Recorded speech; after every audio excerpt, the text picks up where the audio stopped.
Hi everyone. So this short video will be about topic 2.4. I'm going to go through some of your responses on worksheet 2.4a. I'm also going to recap a bit on the starting portion about the environmental stewardship for the benefit of those who missed our previous lesson, like Genui and can't remember if there's anybody else, Vera, right? So make sure that you are caught up. For those of you who attended the previous lesson, you can fast forward maybe about 2 minutes or so. Yeah, that should be about it though. All right. So as we move into talking about how to build a sustainable neighborhood, this whole portion is going to be about what are the things that a country can do, a city can do to make sure that their neighborhood is sustainable. So sustainable means in what sense, right? So we already learned that there are three things that we consider sustainable. Economic, where people don't need to spend so much, or where people have local businesses so it can be sustained on their own. Social, where people feel bonded so they don't want to run away from the country or their neighborhood. And environmental, where we don't waste things, we protect nature and blah blah blah. But in this topic two so far, we don't just talk about what are the three things about sustainability. We also talked about ecosystem services. So if you wonder how to argue for sustainability means ecosystem services will be able to continue. That's the important part.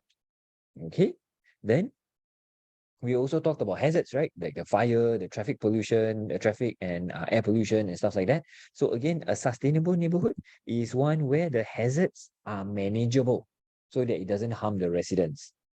Okay, and importantly, as you can see so far, I'm sure you've already read through 2.4, right? For at this stage, sustainability is not about, oh yes, we are sustainable because our government is awesome. Everything just turn to government, just complain and the problem will be solved.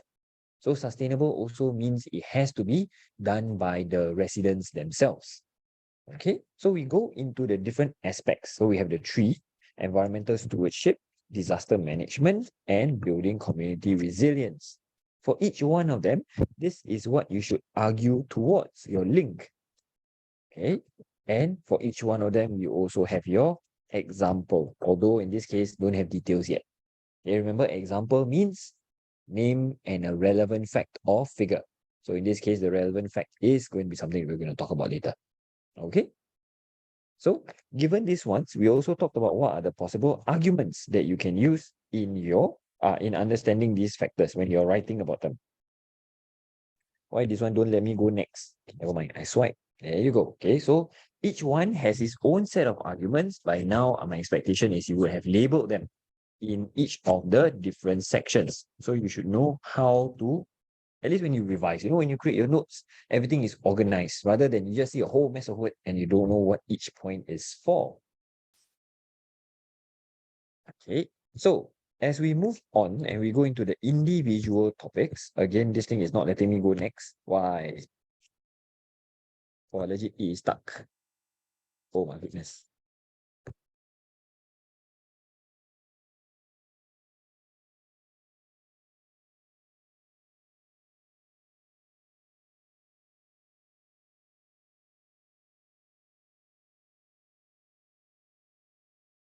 All right, so I figured out how to go next. So let's move on next. Okay, so for environmental stewardship, the idea behind this is you want to take care of the environment and you want to make sure that you are conserving natural resources and blah, blah, blah. You can already see it here. So how do we go about achieving this? Is by promoting volunteerism among neighborhood residents in multiple different ways. For example, first one, and I want to go hop, hike I want to hop on to this topic of E plus L, which is something we've already covered. Remember when we talk about sustainability, this is elaboration and link. Like I mentioned that time when we talk about economic sustainability, right? Just because you support local businesses, making sure that they're in high traffic area. So what? How does that lead to sustainable? It means locals will have a job. It means people don't need to rely on other countries for supplies. These are arguments. So this is the link to sustainability. Same thing here. If say, for example, you talk about promoting volunteerism, this is the P, remember? PU, nothing new here, right? So you want to elaborate. What is one aspect of volunteerism? Is to talk about sharing knowledge with others about the importance of healthy ecosystem. So what? How does that lead to environmental sustainability? This means people become more aware of what to do. So they make good decisions to protect nature. Okay, so this is one example of how you elaborate, because once you talk about protecting nature, this is one of the aspects of sustainability, right? Without it, just say you share knowledge, so what, right? What's the problem? What's the big deal about sharing knowledge? Okay, same thing. Second one, another argument about this is the idea of volunteerism, right? When people volunteer, right? One of the words that here, okay, what does this do? How does this lead to sustainability? This means there's a sense of belonging amongst the volunteers. They feel like they have a stake and they feel responsible for the areas that they're taking care of. So this is a very good and strong link. Okay, I mean, I'm complimenting myself to say that this is very good, but still, this is an example of a good link. All right. Next one, the idea of second argument. So how do we achieve environmental stewardship? By partnership between public and private sector. The discussion we had in class is public sector is talking about the general public and talking about government. Right. On the other hand, a private sector is talking about companies and corporations. Okay, so why is it that we want them to partner in order for us to achieve environmental stewardship? Okay, again, is because we're elaborating, right? So we're talking about them having different perspectives, different resources, and different expertise. So why is it good? So what if you bring in people with different expertise and different perspectives? How does that make it more sustainable? In this case, hopefully to achieve environmental sustainability.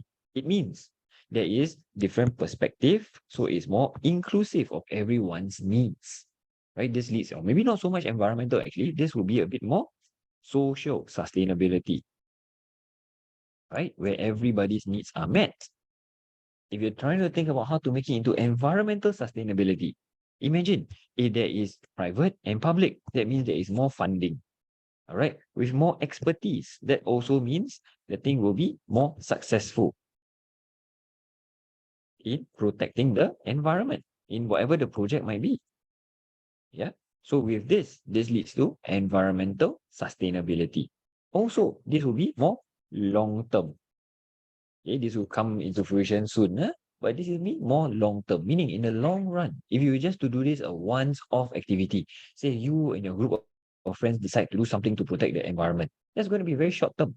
If you involve more people in this, got more budget because you're involving the private sector, got more expertise, this will make it something that's a bit more sustainable in the long run.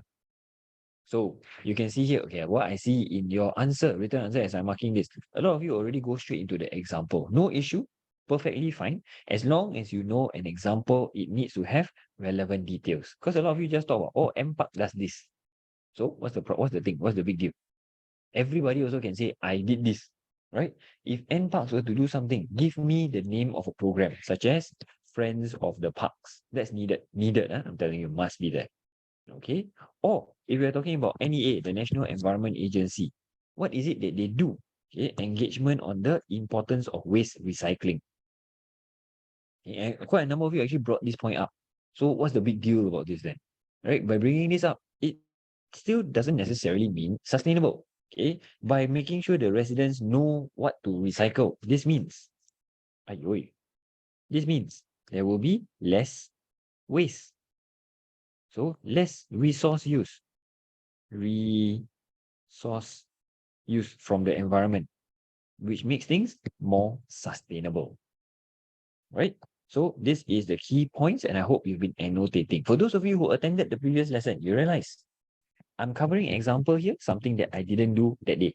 So please keep in mind annotation within your textbook as well. Okay, so that's that when it comes to disaster risk management.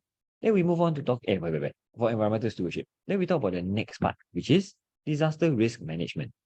What's the big deal about this, right? The disaster risk management has got three general principles. It must address the nature of the hazard. It must limit the vulnerability. The idea is people become less vulnerable. And also that physical things become less exposed to natural hazards or any form of hazards, right? So how do, say for example, fire, right? So you need to first understand fire, it can spread, fire got smoke come out, people can da. Then what are the things that make people vulnerable, neighborhoods vulnerable to fire? Then how to reduce their exposure to it. Okay. Example, we have SCDF. So this is already a statement lah. So what is a disaster risk management in general?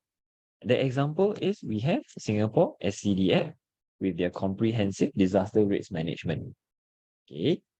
So this is an example that you will eventually be using, but let's go into the individual arguments.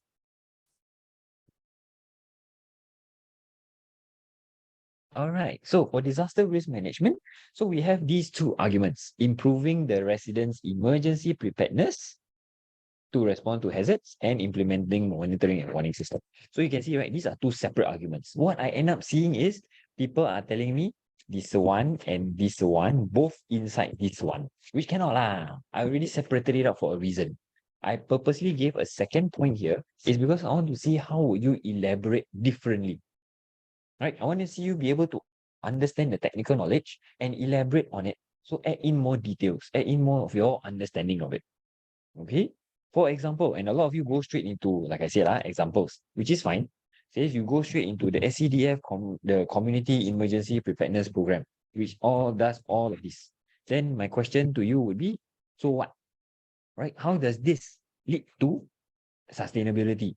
In this case, about reducing the hazards, right? So Giselle, for example, added in. So by doing this during the training, residents get to know each other to be able to help each other. Getting to know each other, that is already a form of social sustainability.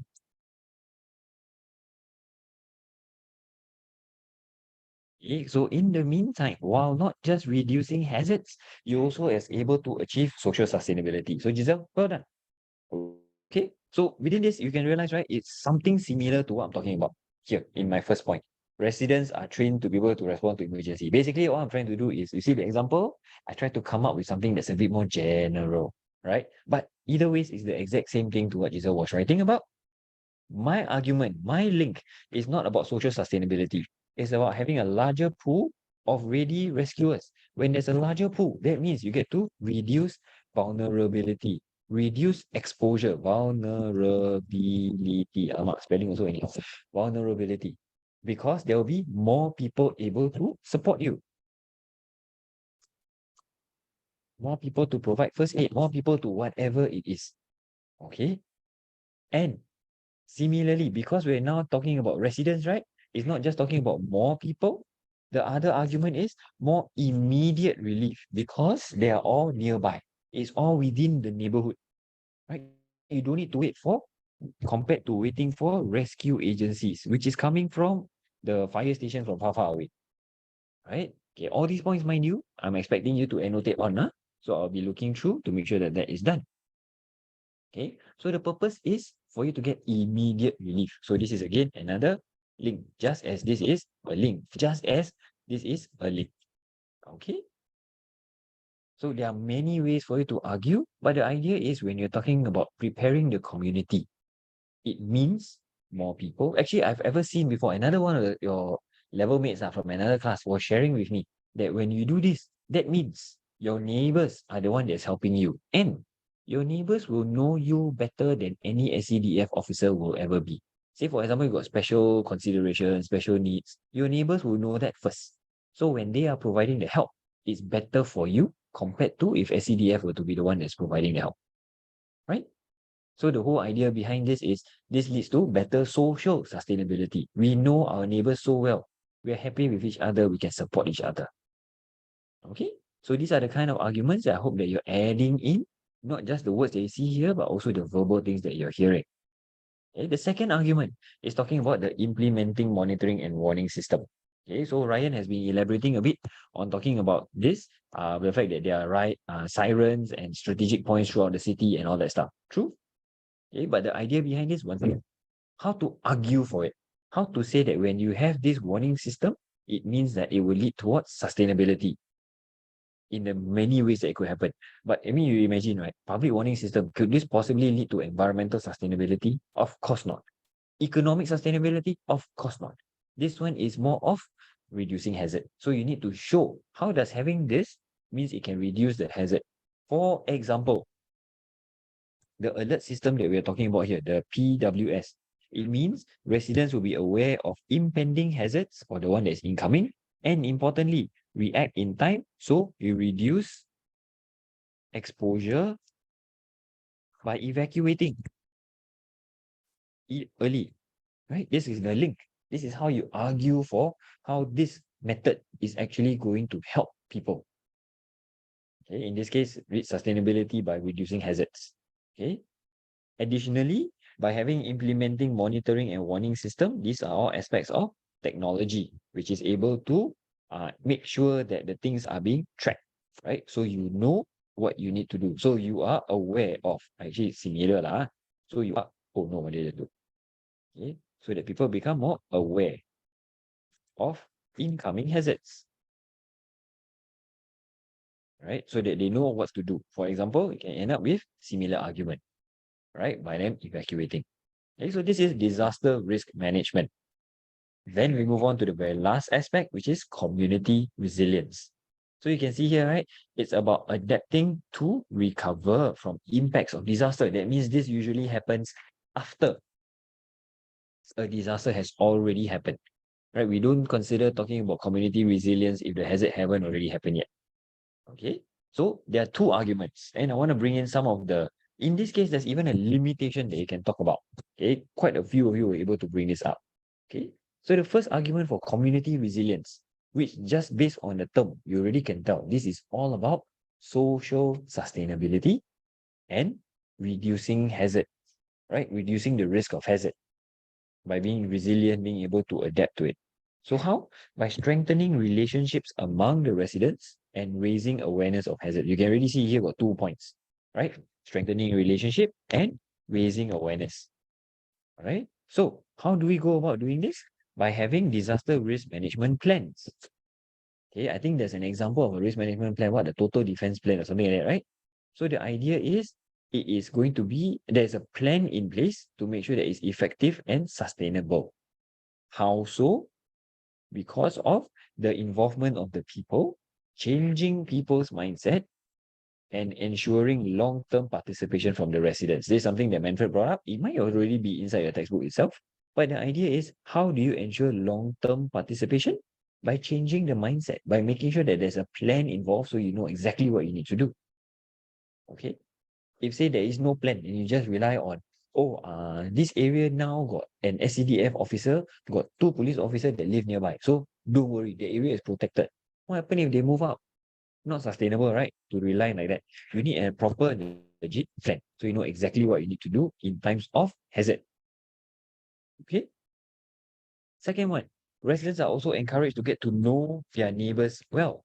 So by getting to know their neighbors, what does that have to do with anything? Again, this leads to social sustainability, something that Ching Jun and Manfred both brought up, the idea that they interact and build bonds to keep the community strong. So you can sustain this relationship.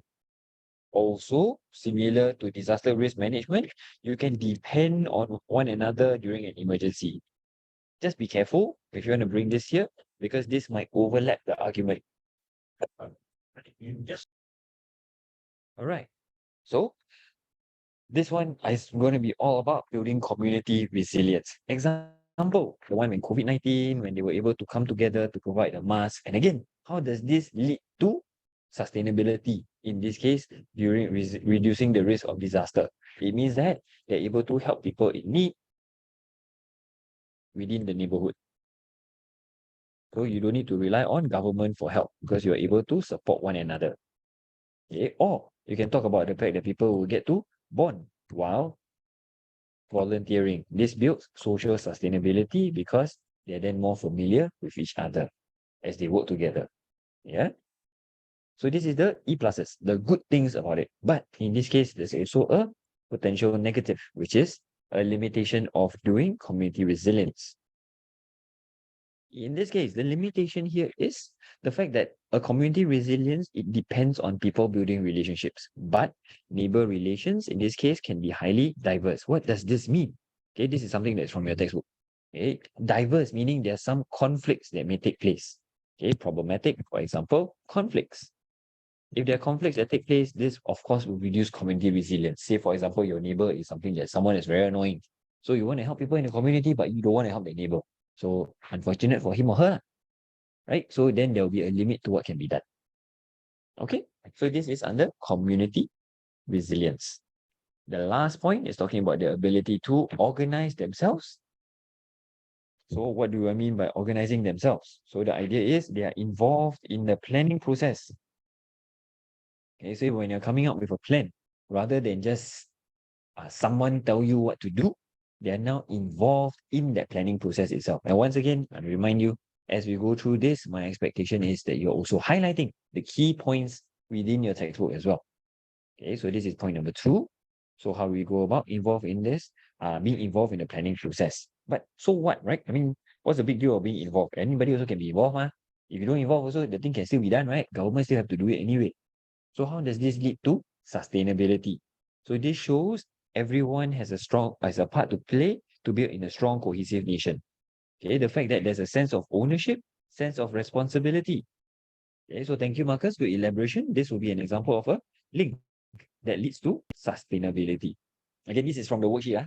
My expectation is you'll be transferring this into your textbook. Okay. The example that Aaron provides is this idea of a total defense framework. Truth be told, though, this total defense framework on its own, I don't see a lot of relevant elaboration, right? I mean, I can see this maybe if the total defense framework involve the residents in the neighborhood, but if not, then I also don't know how is it relevant. Okay. Last point is talking about residents participating in projects to minimize potential hazards. So why they need to be involved in it, right? This is an action. So the elaboration, this is an action that is taken by the people within the neighborhood. But so what? Besides just being planning, they're now taking part in projects to minimize the hazard. It's because then they can better understand the risk and the adaptation options, right? Keep this in mind. It's your neighborhood. Who knows this better? SCDF knows better or you know your neighborhood better, right? So to some extent, your input matters a lot as a member of the neighborhood. I mean, okay, so this makes it good for to further reduce vulnerability or exposure. No, it's not really exposure, vulnerability to hazards. And this will make it your link. Okay. The example they're providing is this idea of a community first responder, which are all the volunteers. So you can see, right, this example actually also equally relevant in the context of disaster risk management. So in that case, how are you going to argue this? Right? You have to be careful. If you were to bring this up, we may end up overlapping and people will, no, not answering the correct point. So again, the focus here is community resilience. So when you talk about community first responders, it's about them helping within their community. So the fact that they are community. So when they are supporting the government because they are more aware of their neighborhood. Yeah. Then after that, when it comes to educating the public on simple first aid, it's because they are more familiar with the people in the neighborhood. So this is how they go about building social sustainability as well, right? Because you're building on the relationship, the network that they have within that community. Okay, so this is the idea of community resilience. Okay, in all total, there are 3 different ways that we can, oh, no more, 3 different ways that you can build sustainable neighborhoods within each of the 3 ways. Let me go back to the slide.